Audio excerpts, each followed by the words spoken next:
ফজর নামাজ কয়টা আপনাদের এখানে? 4:30টায়।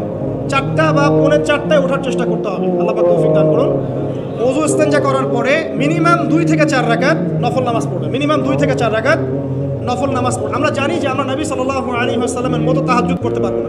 পারবেন? তার 2 রাকাত নামাজে তিনি প্রায় 4 পারা কোরআন তেলাওয়াত করেছেন। 2 রাকাত নামাজে 4 থেকে 4.5 পারা কোরআন তেলাওয়াত করেছেন। আমরা কি পারবো? আমরা পারবো না। মিনিমাম 2 রাকাত নামাজ বা 4 রাকাত নামাজ তো করতে পারি। এবং ওই সময়টা হচ্ছে দোয়া কবুলের সময়। আল্লাহ পাক প্রথম আসমানে নেমে আসেন। আল্লাহ পাক কীভাবে নেমে আসেন এটা আল্লাহ পাকের ব্যাপার, এটা নিয়ে আমাদের মাথা ব্যথা ঘামানোর দরকার নাই। আল্লাহ নেমে এসে আহ্বান করতে থাকেন, কারো কি কোনো চাওয়া আছে আমার কাছে, আমি সেই চাওয়া পূরণ করে দিব। কেউ কি অসুস্থ আছো, আমাকে ডাকলে আমি শেফা দিয়ে দিব। কেউ কি আমার কাছে ক্ষমা চাইবে, আমি ক্ষমা করে দেব।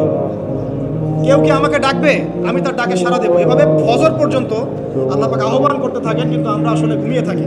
আল্লাহ পাক আমাদেরকে মাফ করে দিন এবং এই নেক সময়গুলোকে কাজে লাগানোর তৌফিক আল্লাহ পাক দান করুন। আমিন।